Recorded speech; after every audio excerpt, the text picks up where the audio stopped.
Welcome back to my blog. তো দেখো আজকে মা একটা দারুণ রেসিপি করছে। এ দেখো তোমার হচ্ছে কিনা সর্ষের বাটা দিয়ে আমের রেসিপি করছে। তা তুমি অনেক দিন পর্যন্ত সংরক্ষণ করে রাখতে পারবে। ভীষণ ভালো আর টেস্টি। আমার একবার খাওয়া হয়ে গেছে বন্ধুরা। তো তোমাদের হয়তো পরে আমি খেয়ে রিভিউ দেবো যে মা আচারটা কত সুন্দর বানিয়েছে। তো এর আগে মা টমেটোর আচার বানিয়েছিল, টমেটো আমের, সেটাও ভীষণ ভালো হয়েছিল। কদিন ধরে খেয়েছি।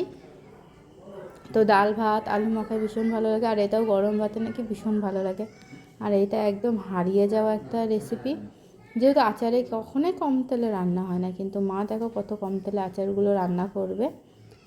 তো ভীষণ ভালো হয়েছিল আচারগুলো খেতে বন্ধুরা। তোমরা অবশ্যই বাড়িতে একটিবার ট্রাই করতে পারো। আর যদি মায়ের আচারের রেসিপিটা ভালো লাগে অবশ্যই লাইক শেয়ার কমেন্ট করে সকলের পাশে থেকো। তো মাত্র 2 চামচ তেলে মা আচারটা বানিয়েছে বন্ধুরা। আর আজকে আমি তোমাদের সাথে শেয়ার করব তোমরা লঙ্কা সারা বছর কীভাবে সংরক্ষণ করে রাখবে। মানে অন্তত 2-3 সপ্তাহ একদম লঙ্কা যেমন বাজার থেকে কিনে আনো তেমনই সতেজ এবং একদম পুরো ফ্রেশ থাকবে, সেটাই তোমাদের সাথে শেয়ার করবো। চলো তোমরা দেখতে থাকো। হ্যালো বন্ধুরা, welcome back to my new ব্লগে সবাইকে স্বাগত। এই যে আমার মেয়ে দুষ্টুমি করছে, সবাইকে হাই করে দাও। কেমন আছো তোমরা? আজকে আমি তোমাদের সাথে দারুণ একটা ভিডিও শেয়ার করব।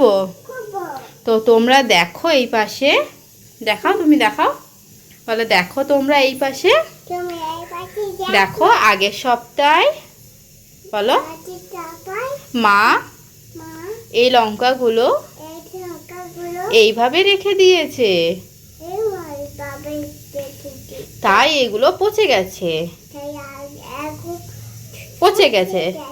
তো মা দেখো এই সপ্তাহে লঙ্কা কিনে এনেছে এবং দেখো এইভাবে ছাড়িয়ে রাখছে, তাহলে লঙ্কা আর নষ্ট হবে না। তোমরাও বাড়িতে এইভাবে লঙ্কা ফ্রিজে রেখে দাও, অনেক দিন পর্যন্ত ভালো থাকবে। আমার মায়ের মতো ভুল তোমরা করবে না, আশা করছি তোমরা সবাই বুঝতে পেরেছো। তো আজকের মতো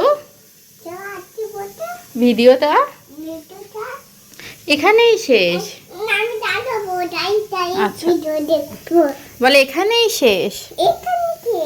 তোমরা সবাই ভালো থেকো, বলো ভালো থেকো, tata bye bye, good night. আবার কালকে দেখা হবে। একটা ফ্লাইং কিস দিয়ে দাও। বলো আমার ছোট বেবিরা কেমন আছো তোমরা? পিপিরা তোমরা কেমন আছো? হ্যাঁ লঙ্কা।